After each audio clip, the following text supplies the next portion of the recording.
Hello, everyone, and welcome back to This Is Us Portland, a community conversation. I am here, Mary Pont, Director of Youth and Senior Services, and also with me today is Alli, Behnke, our Outreach Coordinator. And Alli, how about if you introduce our guest for today? Excellent. Good morning. I'm so excited. We're back here with Joanna Crowell. She's been on a few times, right? 2 or 3 times, and once live in person pre-COVID. We were actually in our schools doing a workshop. She's a licensed professional counselor and licensed alcohol and drug counselor. You work out of Westbrook, right? The shoreline now, but you have a strong history in Middlesex County doing a lot of work with folks up here. So today we want to welcome you back to have a conversation a little bit more, a little further on what the world we've been living in. So living in COVID, what's that doing to our anxiety, to depression, stress, all the things that a lot of people are living with right now, and really taking a proactive look at that. Maybe have a discussion about what's going on, but also what can we do as adults to support ourselves and also support the young people around us. So welcome. Thank you. Thank you. It's good to be back. I wanted to really talk today about COVID-19 anxiety. And the Anxiety and Depression Association of America, the ADAA, came up with 10 tips to manage COVID-19 anxiety that I just kind of wanted to talk about in a setting that we could bounce ideas back off one another, how we might be able to help people that are listening to manage their anxiety in a way that they don't feel as stressed as people are feeling, because this has been lasting a little bit longer than we all thought it would. Right, exactly. Mm-hmm. The first thing I wanted to touch on, as we are social distancing, one thing that's really highly recommended is media distancing. So a lot of us have been glued to the television, glued to the radio, and listening to a lot of the hard things that are happening around COVID-19. And so I always encourage people to limit the amount that you're listening to on an as-needed basis, but not to the point where people are obsessively watching TV and getting the negative things that are happening, the deaths, the destruction that COVID-19 is creating. It can be very scary and incredibly scary for our children. Yeah, I agree with that. And I think, that's a really hard thing because our life has turned to media for not only information, but also communication with people as we social distance. But I've heard from people, it's gone one of 2 ways. You're either, I'm in this camp, like you almost turn it off the second you hear anything COVID related, because you almost feel powerless right now in that. So I just don't even want to hear it. If I hear about a case in another school, I just like literally turn it off because you have no control, right? Like you have no control over whether your own school gets shut down, whether you go hybrid, whether you don't. And then there's the opposite where people really tune in heavy and probably too much so. So what's the solution there? Like, what's the recommendation? Just little doses at a time? Right. Well, I recommend, if someone's watching 3 or 4 hours of media coverage, you're going to be much more anxious because the media is really telling us what's going wrong. There isn't a lot about what's going right. So 15 to 20 minutes a day of media is more than enough. And for some people, that's too much. It's really case by case. I know people that will only look at the news on their telephone for 10 minutes in the morning because they get too sucked into it. And the more you hear, the more you're like, oh, could that be me? Yeah. And then that leads into the social media portion of it, which could be misinformation. You have to try to decipher what is actual real information and what's not. So that's good advice, right? Go about your day doing the things that are important to you and your family to kind of get your daily life done and turn away a little bit from what's distracting you. Right. I think we want to be informed, but not over-informed. Yeah. Okay.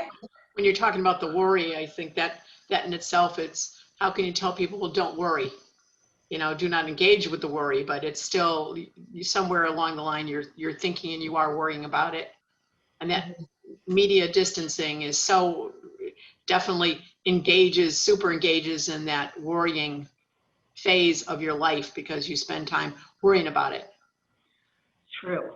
True, which leads us to the second recommendation is do not engage with worry. Yeah. Easier said than done. If you're watching lots and lots of television, listening to lots and lots of radio, that can be harder. But to not always go to the worst case scenarios. Truly, there are a lot of people that get COVID-19 but then don't have symptoms. But we're hearing about the people that are getting very sick. Yeah. And so I like the idea of a designated worry time. So at 7:15 every night, you get to worry for 10 minutes. You can sit in your armchair and worry. And the rest of the day, just push those thoughts away and try not to spend too much time engaging in the worst case scenarios.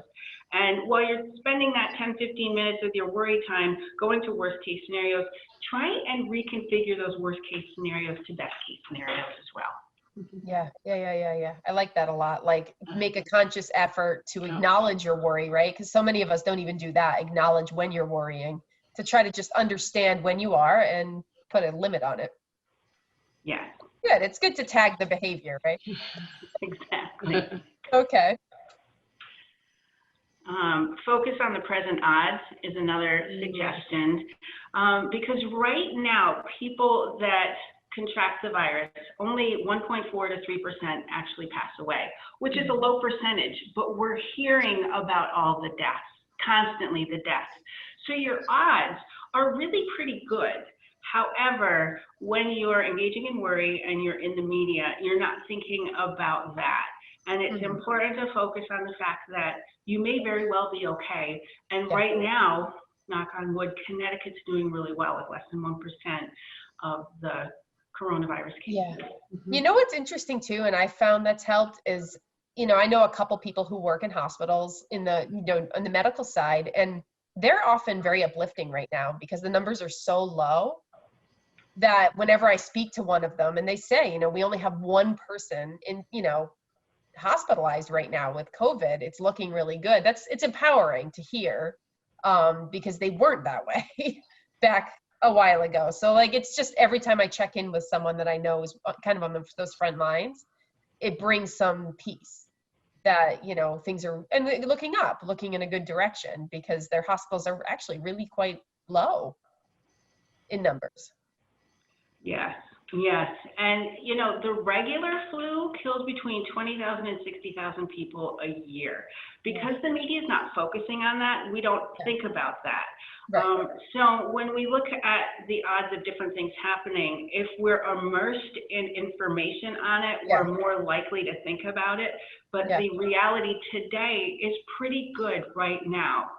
Yeah, I agree, because I often think about, I do some stuff in health coaching, and heart disease, right, is the #1 killer in the United States, and there's in way bigger numbers than COVID, and that's very interesting to me that we don't talk about that, so no one's running around frightened about that. So it's just looking at COVID through a lens of really understand what the numbers are. That doesn't mean be risky at all, because it's obviously Connecticut's done an amazing job at keeping things small and really keeping things under wraps. So it seems like everybody's doing what they should be doing and kind of go through their day in a positive way. Yeah. Does that make sense? Good point. It absolutely makes sense. It really does. And, I'm just really grateful that we are in a state where people are following the guidelines so well. Absolutely. Yeah. I say that almost every day, I think. Right. The fourth thing that's really recommended is do not react to physical symptoms. So what's happening is someone gets a cough or someone sneezes or someone feels a little bit under the weather, and then all of a sudden, I definitely have COVID-19. That's what it is. And so we're really encouraged to think critically. If you have a little bit of a cough, did you stay up too late last night? Are you really tired? Are you a little bit run down? And those are things to think about too. It's just general self-care, getting enough sleep, eating well, talking to people that are healthy connections. But every physical symptom should not go to, oh my goodness, worst case scenario. Right. Shouldn't shoot right to panic. Right. Now, we shouldn't ignore physical symptoms if they're serious for other things, but it's every little cough, and if you're involved in media, and like, let's face it, everywhere we go, we're wearing masks. So the little things can be alarming, but let's put them into the correct lens. Mm-hmm. Mm-hmm. I know it's interesting you bring that up, because that was one of my fears as a parent with school, is when kids did start school, you have a kid who just coughs because he swallowed something the wrong way, right? And now everybody's, oh my gosh, you coughed, and I was, curious as to what that would do to our young people as they go into this environment with new, just a new situation. And I've asked my kids, and they haven't had any kind of repercussions around that, which, makes me feel happy. There hasn't been any sort of, from their vantage point, of anybody really pointing that out as you go around the school hallways. Because I could see that fueling the fire for some kids, really helping them just feel a little bit more stressed out. Yes, I've definitely talked to people that the first thing is, I have allergies. I have allergies. Yeah. Okay, I have allergies. And I'm like, oh no, that's okay. Thank you for letting me know. I know, they explain away. Dust was making me sneeze. Yeah. Yeah. Yeah. I know. I often wonder about that when the masks do come off, what that's going to be like. I'm looking forward to it. Me too. I have to say, I love number 5, which is, I'll read it even, because focus on being productive and new ways of enjoying life. Isn't that a refreshing thought? Absolutely. Absolutely. So we have no control over the crisis, but we do have control over how we choose to spend our time. And one thing that I have really found heartwarming is the family time together that I'm hearing people share about board games they're playing, puzzles they're doing. Yes. People are taking up hiking in the woods because you can social distance while you're hiking. So I'm hearing about great new ways of finding enjoyment, because our traditional ways right now have been put on the back burner. Mm-hmm. Mm-hmm. Yeah. And learning to kind of be in your community more, and not, spread out into traveling all over the US or even out of the country for a lot of people. That was a big trend. People are really kind of taking it in and slowing down, it appears, which that's a silver lining. I think that's great.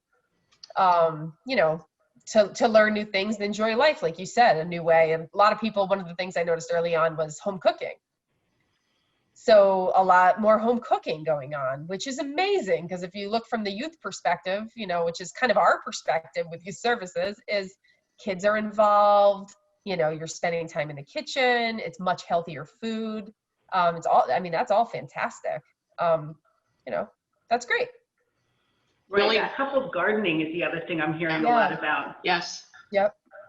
Yeah, and even, I know like some of our good friends in town, they own the local garden center, and they were terrified at the beginning of the season because, are people going to buy? And they sold out so fast in the spring because people really got back into their yards, back into planting, which was kind of exciting, right? Because, it was great for their businesses, of course, but also just that notion of, families out there planting flowers and vegetables and, I don't know, it's kind of neat. The downside we found was that the price of puzzles has tripled. Because my daughter's a big puzzle person, and it's like, no, you're not going to buy that puzzle at $15.99 when we bought it last week at $4.99. So yeah, somebody had to make money on this, and it was the puzzle people. Yeah, the puzzle people. That's a downside, but other than that, I think it's great family activity that so many people are doing that, and the different activities. Yeah. Change of perspective a little bit. Yeah. So what's our next one? Engage in stress reduction activities. Anything that reduces stress. Focusing on what you're grateful for. Gratitude journals. Guided meditations. Yoga. There's Zoom yoga, Zoom Pilates. So really anything that you can imagine that's going to be a stress reduction activity that you haven't engaged in before, this is a really good time now.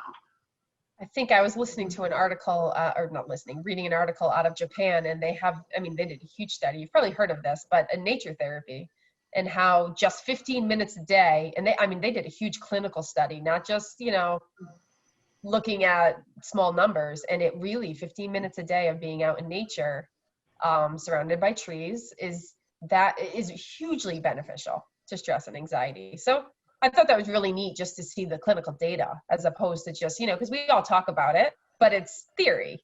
And this, they really, really dove into it, that's amazing. And I think a lot of people in Connecticut are taking it up. And if they aren't, this is a good push to get outside, hug a pet, hug a dog, things like that, to lower some stress.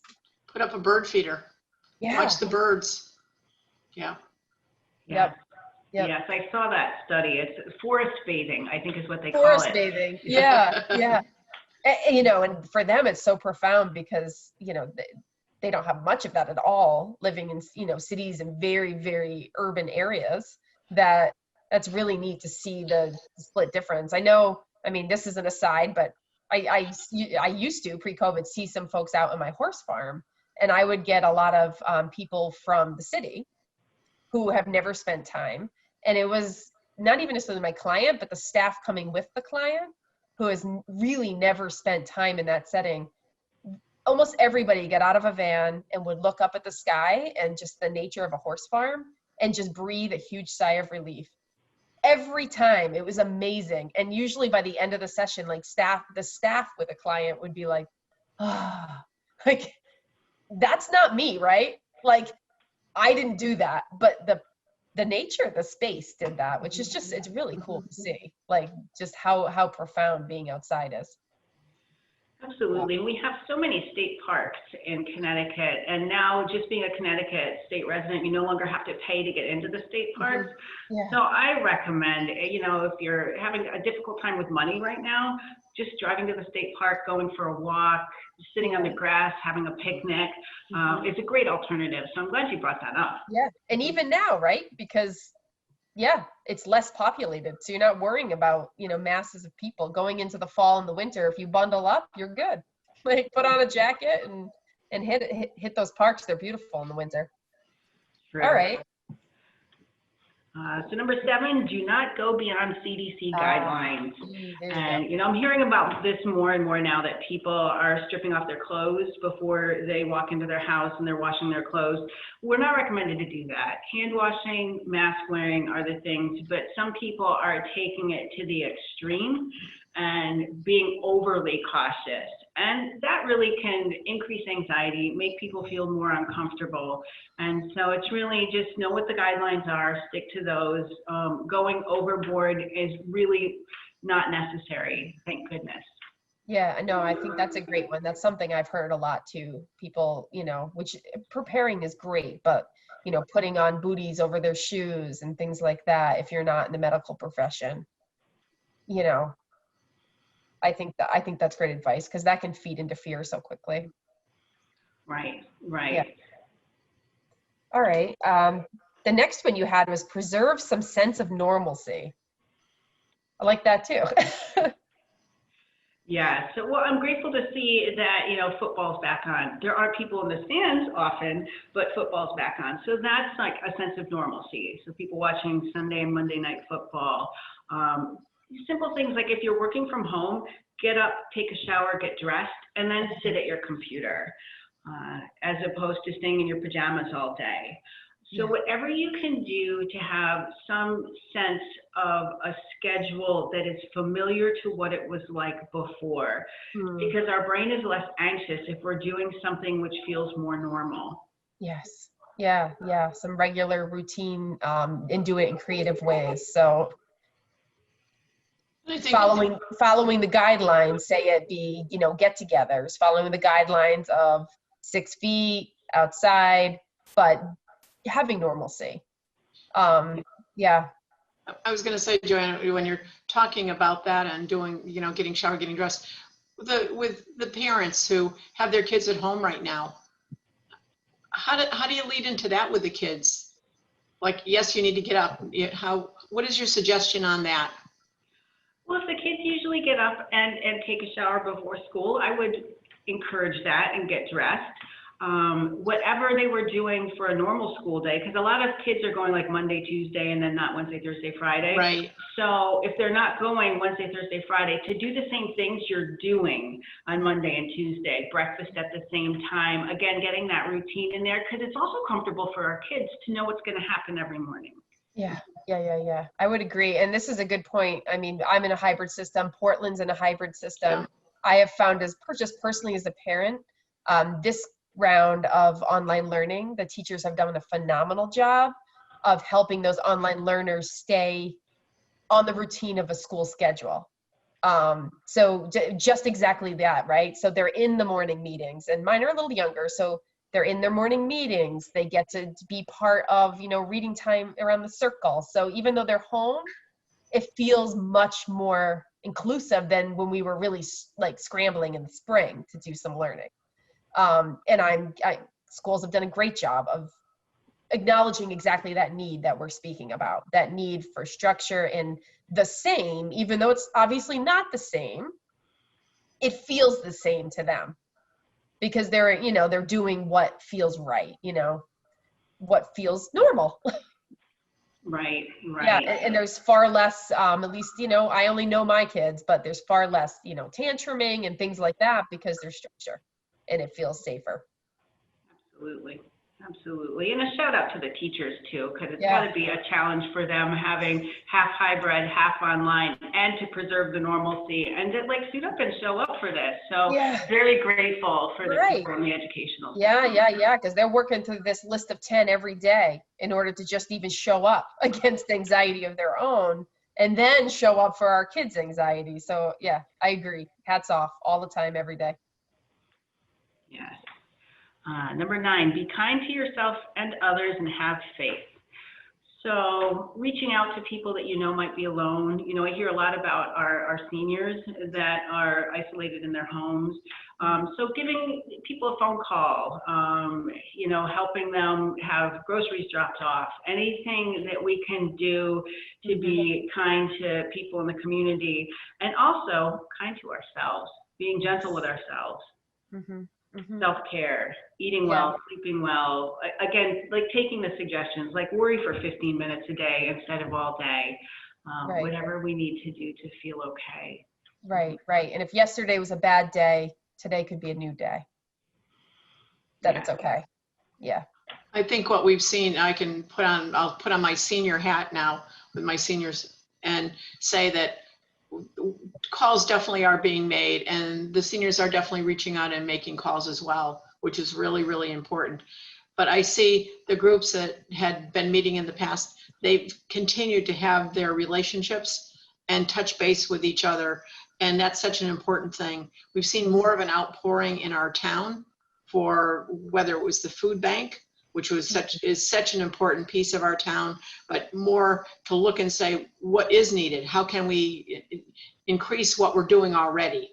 So that has been a real plus. But it shows that you can be kind to yourself, but also all those around you, because you're a community, and I think our community has stepped up, and we keep changing every day, daily changing what's the hot topic. And that goes back to the normal feeling of the day. What is it today? But it's still reaching out. Pick up the phone and actually talk to somebody, talk to a friend. I think in this day and age, we're so busy texting everyone that I know every now and then I get to the point of I'm on line 3 of a text, and then I stop and I just pick up the phone.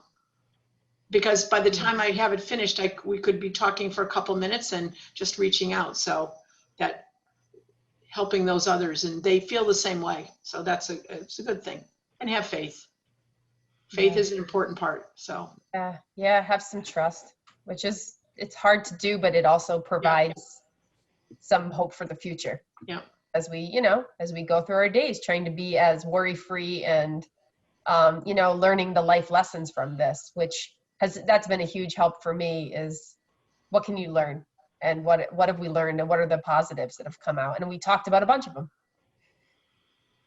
Right. So your final one is also extremely good advice to wrap up. Sure. So number 10, seek out professional help. Nobody has to go through this alone. And for people that haven't engaged in therapy in the past and are more concerned about their health, a lot of therapists are doing the video conferencing. I happen to be doing that with a lot of my clients. So you can be in the comfort of your home and have an hour-long session with a psychotherapist. I know that people with substance use issues, some people are not doing well during this time. And it's a really good time to ask for help, because one thing we do know historically is when people get more anxious, people tend to drink more or use more of a substance. And when you're isolated and alone in your home, it can be very scary and it can get out of control. So to ask for help from a psychotherapist, from a clergy person.